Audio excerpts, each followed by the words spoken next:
नमस्कार दोस्तों। स्वागत है आपका आपके अपने YouTube channel current affairs by M K sir पर। दोस्तों, आज हम इस वीडियो में 24 जुलाई 2026 के 15 मोस्ट आईएमपी टॉपिक को कवर करेंगे और हर क्वेश्चन के बारे में इंपॉर्टेंट फैक्ट भी जानेंगे। तो पूरा वीडियो बड़े ध्यान से देखना। लास्ट में आपका टेस्ट होगा जिसके आंसर आपको कमेंट करने हैं।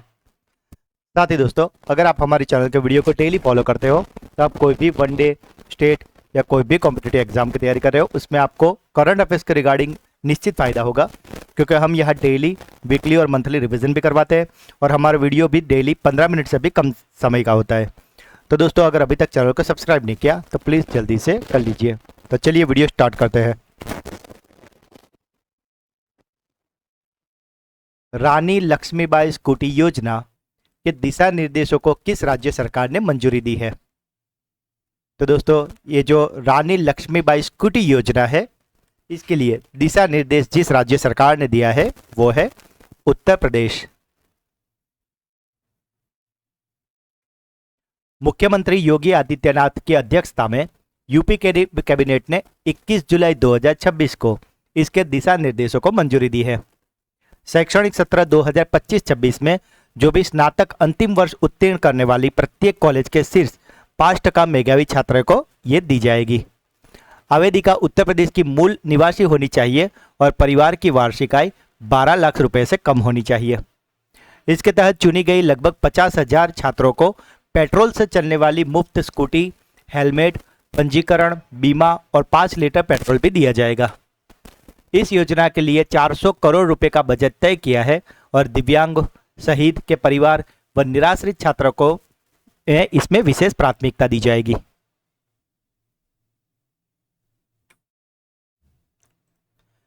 भारत की पहली 100 मेगावाट घंटा क्षमता वाली वेनेडियम रेडॉक्स फ्लो बैटरी ऊर्जा भंडार प्रणाली को कहां मंजूरी दी गई है?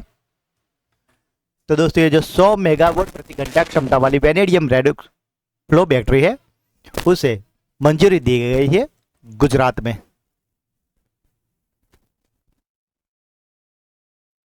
यह ऐतिहासिक प्रणाली गुजरात के खावड़ा सोलर पार्क में स्थापित की जाएगी, जो दुनिया का सबसे बड़ा नवीनीकरण ऊर्जा पार्क बन रहा है।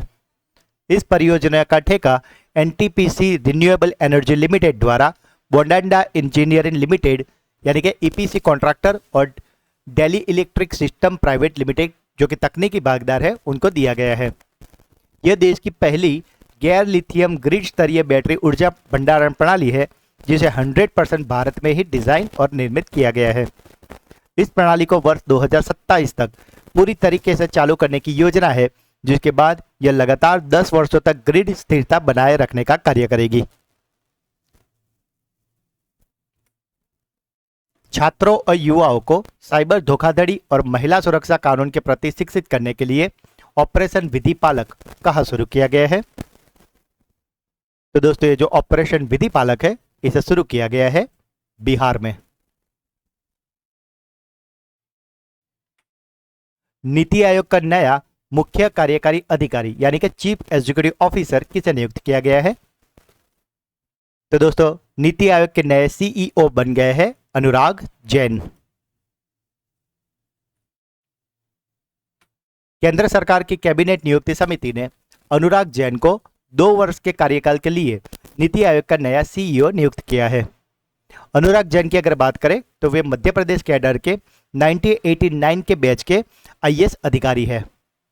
नीति आयोग में आने से पहले वह केंद्रीय सड़क परिवहन और राजमार्ग मंत्रालय में सचिव के रूप में कार्यरत थे। वह इस पद पर निधि छिब्बर का स्थान लेंगे, जो बीवीआर सुब्रमण्यम के बाद इस पद को संभाल रही थी। नीति आयोग के वर्तमान अध्यक्ष की बात करें तो दोस्तों, ये जो अध्यक्ष का पद होता है वो पदेन होता है, यानी कि जो भी प्रधानमंत्री रहते हैं वो इसके अध्यक्ष होते हैं। और इस हिसाब से अभी के टाइम पे नीति आयोग के अध्यक्ष है प्रधानमंत्री नरेंद्र मोदी, और वर्तमान उपाध्यक्ष की बात करें तो वो है सुमन बेरी। भारतीय सेना ने बाढ़ राहतों के लिए असम में कौन सा ऑपरेशन शुरू किया है? तो दोस्तों, ये जो ऑपरेशन है जिसे असम में बाढ़ राहत के लिए चलाया गया है उसका नाम रखा गया है ऑपरेशन जल राहत।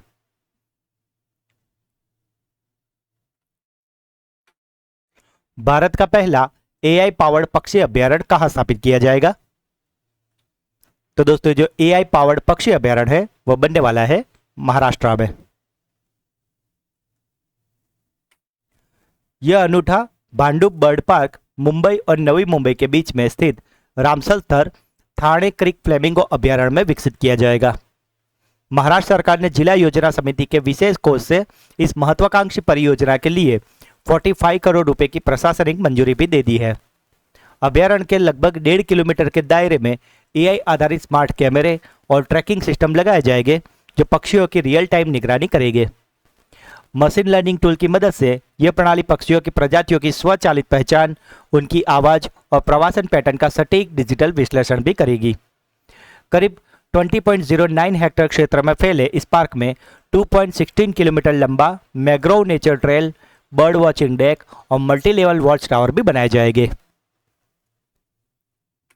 दोस्तों अगर अभी तक वीडियो को लाइक और चैनल को सब्सक्राइब नहीं किया तो प्लीज जल्दी से कर लीजिए। लाकाडोंग हल्दी को वैश्विक ब्रांड बनाने के लिए मिशन स्पाइस किस राज्य में लॉन्च किया गया है? तो दोस्तों ये जो मिशन स्पाइस है इसे लॉन्च किया गया है मेघालय में। भारत के पहले पूर्ण आकार के electric vertical take off and landing विमान PT-01 का अनावरण किस कंपनी ने किया है? तो दोस्तों ये जो पहला है विमान जो कि वर्टिकल टेक ऑफ और लैंडिंग करेगा और इसे बनाया है द ई-प्लेन कंपनी ने।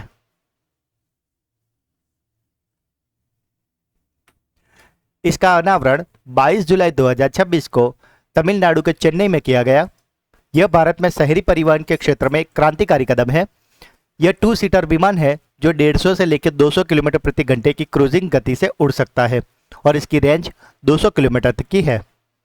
इस उड़ान भरने या लैंडिंग के लिए पारंपरिक रनवे की आवश्यकता नहीं होती, बल्कि यह हेलीकॉप्टर की तरह सीधे वर्टिकल टेक ऑफ और लैंडिंग कर सकता है। इसका मुख्य उद्देश्य है बड़ी शहरों में ट्रैफिक जैम की मुक्ति दिलाना, मेडिकल इमरजेंसी यानी कि एयर एम्बुलेंस और अंतिम छोर तक कार्गो डिलीवरी को आसान बनाना है। कंपनी ने इसकी पहली परीक्षण उड़ान जल्द ही शुरू करने की योजना बनाई है और यह DGCA से वाणिज्यिक प्रमाण पत्र प्राप्त करने की प्रक्रिया में लगे हुए हैं। 2031 तक ग्लोबल कैपेबिलिटी सेंटर की संख्या 150 करने का रोड मैप किस राज्य ने प्रस्तुत किया है? तो दोस्तों ये जो GCC है उसकी संख्या 150 करने का रोड मैप बनाया है केरलम ने। पश्चिम बंगाल की किस लकड़ी की नाव को GI टैग मिला है? तो दोस्तों आप इमेज में देख रहे हो यही है वो लकड़ी की नाव जिसे अब GI टैग मिला है और इस नाव का नाम है डेंग नाव।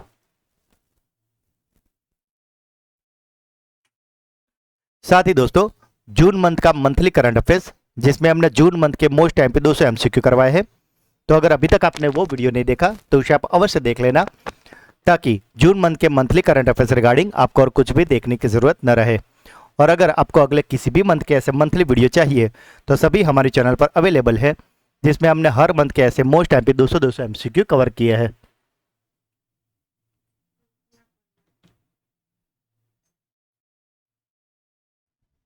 तो इन सभी वीडियो के लिंक आपको इसी वीडियो के डिस्क्रिप्शन में भी मिल जाएगी, उसे आप अवश्य देख लेना। जुलाई 2026 में भारत ने किस देश के बाढ़ प्रभावित नूरिस्तान क्षेत्रों को मानवीय सहायता प्रदान की है? तो दोस्तों ये जो नूरिस्तान क्षेत्र है जहां पे भारत ने बाढ़ से प्रभावित एरिया के लिए मानवीय सहायता भेजी है और ये नूरिस्तान है अफगानिस्तान में। ब्रिटेन सरकार में नए AI मंत्री के रूप में किसे नियुक्त किया गया है? तो दोस्तों ये जो नए AI मंत्री बने हैं ब्रिटेन सरकार में उनका नाम है कनिष्क नारायण।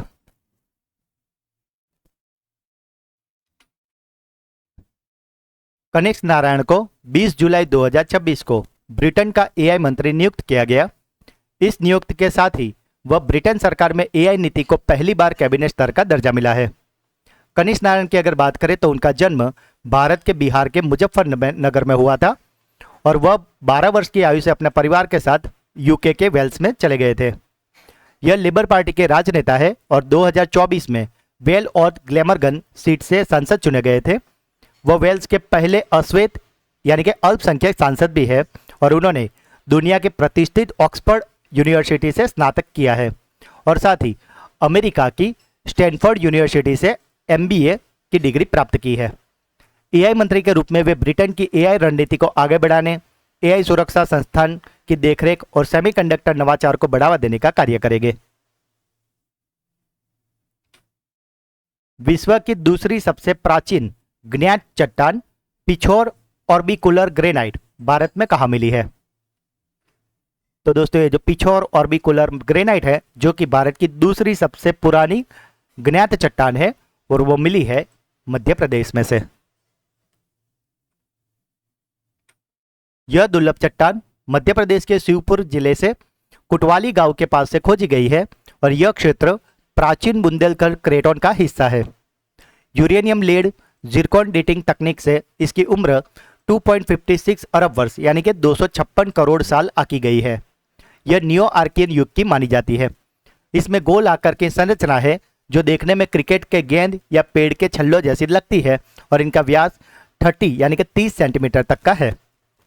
इस अंतर्राष्ट्रीय शोध में बनारस हिंदू विश्वविद्यालय, आईआईटी कानपुर, आईआईएसईआर बहरामपुर और सहित ब्राजील और जापान के वैज्ञानिक भी शामिल थे। यह दुनिया की दूसरी सबसे पुरानी ऑर्बिकुलर चट्टान है और अगर बात करें पहली की तो वो है पश्चिमी ऑस्ट्रेलिया में। भारत का पहला यूपीआई आधारित मिल कार्ड किस कंपनी ने लॉन्च किया है? तो दोस्तों ये जो यूपीआई आधारित मिल कार्ड है इसे लॉन्च किया है एनकेस ने। एनकेस ने 22 जुलाई 2026 को यूनिफाइड पेमेंट इंटरफेस यानी कि यूपीआई आधारित भुगतान सुविधा वाला भारत का पहला मिल कार्ड लॉन्च किया है। कर्मचारी खाद्य और किराना विक्रेताओं के यहाँ पात्र यूपीआई क्यूआर कोड को स्कैन करके सीधे अपने मिल कार्ड बैलेंस से भुगतान कर सकते हैं। यह भुगतान प्रणाली क्यूआर आधारित लेनदेन के यूपीआई और व्यापक स्तर पर कार्ड स्वीकृति के लिए रुपे नेटवर्क का उपयोग करती है। यह कार्ड 5 लाख से अधिक आउटलेट्स पर स्वीकार्य है और इसे स्विगी, जोमेटो, ब्लिंकिट जैसे ऑनलाइन डिलीवरी प्लेटफॉर्म पर भी इस्तेमाल किया जा सकता है। संशोधित नियमों के तहत भोजन भत्ता सीमा 8,800 रुपये प्रति माह यानी कि 200 रुपये प्रति भोजन है, जिससे कर्मचारी प्रतिवर्ष 1,05,600 रुपये तक का कर मुक्त बचत कर सकते हैं। जून 2026 के लिए ICC player of the month महिला किसे चुना गया है? तो दोस्तों जून मंथ की महिला ICC player of the month बनी है इंग्लैंड की डैनी वाइट हाउस। तो दोस्तों ये थे आज के 15 मोस्ट एमपी टॉपिक। अब बारी है आपके ब्रेन बूस्टर क्विज की जिसके आंसर आपको कमेंट करने हैं। तो आज का पहला सवाल, नीति आयोग का नया सीईओ किसे नियुक्त किया गया है? रानी लक्ष्मीबाई स्कूटी योजना के दिशा निर्देशों को किस राज्य सरकार ने मंजूरी दी है? और आज का आखिरी सवाल, जुलाई 2026 में भारत ने किस देश के बाढ़ प्रभावित नूरिस्तान क्षेत्र को मानवीय सहायता प्रदान की है? तो दोस्तों तीनों क्वेश्चन के आंसर आपको कमेंट में बताने हैं। और अब बारी है हमारे सुपर फास्ट फ्लैश रिवीजन की, जिसमें कल के जो 15 क्वेश्चन थे उसका एक फटाफट से फ्लैश रिवीजन कर लेते हैं। तो कल का पहला क्वेश्चन था, प्रतिवर्ष भारत में राष्ट्रीय प्रसारण दिवस किस तिथि को मनाया जाता है? तो दोस्तों ये नेशनल ब्रॉडकास्टिंग डे मनाया जाता है 23 जुलाई को। भारतीय स्वतंत्रता संग्राम के नेता बाल गंगाधर तिलक की जयंती प्रतिवर्ष किस तिथि को मनाई जाती है? तो दोस्तों ये मनाई जाती है 23 जुलाई को। 14वें साउथ एशियन गेम्स 2027 का आयोजन कहाँ किया जाएगा? तो दोस्तों ये होने वाला है पाकिस्तान में। ऑस्ट्रेलिया की बीबीएल यानी कि बिग बैश लीग के उद्घाटन मैच की मेजबानी भारत का कौन सा शहर करेगा? तो दोस्तों ये होने वाली है चेन्नई में। अमेरिका और किस देश की नौसेना का बीच अभ्यास टाइगर लाइटनिंग 2026 शुरू हुआ है? तो दोस्तों ये शुरू हुआ है अमेरिका और बांग्लादेश के बीच में। बेल्जियम ग्रैंड प्रिक्स 2026 का खिताब किस मर्सिडीज ड्राइवर ने जीता है? तो दोस्तों इसे जीत लिया है किमी एंटोनेली ने। The queen of Indian pop the authorised biography of Usha Uthup पुस्तक के लेखक कौन है? तो दोस्तों इसे लिखा है विकास कुमार झा ने। जून 2026 के लिए पुरुष ICC player of the month किसे चुना गया है? तो दोस्तों ये बने हैं न्यूजीलैंड के नाथन स्मिथ। पॉलिसी बाजार का नया ब्रांड एम्बेसडर किसे नियुक्त किया गया है? तो दोस्तों ये बने हैं अमिताभ बच्चन। मछली नेशनल अवार्ड से किसे सम्मानित किया गया है? तो दोस्तों ये सम्मानित हुई है अनीता चौधरी। मैन्योर अंतर्राष्ट्रीय शतरंज चैंपियनशिप 2026 का स्वर्ण पदक किसने जीता है? तो इसे जीत लिया है एस रोहित कृष्णा ने। 79वें लोकार्नो फिल्म महोत्सव में लाइफ टाइम अचीवमेंट पुरस्कार पाडो अल्लाह करियरा से किसे सम्मानित किया गया है? तो दोस्तों यह सम्मान दिया गया है जेम्स ग्रे को। ट्रामाडोल हाइड्रोक्लोराइड दवा की अवैध तस्करी को विफल करने के लिए कौन सा ऑपरेशन चलाया गया है? तो दोस्तों ये ऑपरेशन का नाम है ऑपरेशन वज्र। चीन का 9वां लुसुन साहित्य पुरस्कार जो कि कविता श्रेणी में है उसे किसे दिया गया है? तो दोस्तों ये दिया गया है वांग जिबिंग को। और कल का आखिरी सवाल था, कहा अत्याधुनिक सिख संग्रहालय की आधारशिला रखी गई है? तो दोस्तों ये रखी गई है कुरुक्षेत्र में। तो दोस्तों ये थे कल के 15 मोस्ट टाइम टॉपिक, जैसे फिलहाल तो हमने काफ़ी क्विक रिवीजन किया है, पर कल के वीडियो में हमने सारे क्वेश्चन को काफ़ी डिटेल में और अच्छे से पढ़ाए थे। तो अगर अभी तक आपने वो वीडियो नहीं देखा तो उसका लिंक आपको इसी वीडियो का डिस्क्रिप्शन में मिल जाएगा, उसे आप अवश्य देख लेना। और साथ ही अगर आप हमारे चैनल के वीडियो को डेली फॉलो करते हो तो आप कोई भी कॉम्पिटेटिव एग्जाम की तैयारी कर रहे हो उसमें करंट अफेयर्स के रिगार्डिंग आपको और कुछ भी देखने की जरूरत नहीं रहेगी। तो दोस्तों अगर आज का वीडियो आपको अच्छा लगा है तो जल्दी से लाइक कर दीजिए। जो भी क्वेश्चन पूछे गए अगर आपका कोई डाउट है तो उसे कमेंट में जरूर बताना दोस्तों, क्योंकि मैं हर कमेंट का रिप्लाई जरूर से करता हूँ। दोस्तों इस वीडियो के लिंक को अपने सभी व्हाट्सअप, टेलीग्राम और सोशल मीडिया पर शेयर अवश्य करें। और अगर अभी तक चैनल को सब्सक्राइब नहीं किया तो प्लीज़ जल्दी से कर लीजिए। तो मिलते हैं एक नए वीडियो में, तब तक के लिए पढ़ते रहिए, आगे बढ़ते रहिए। जय हिंद, जय भारत।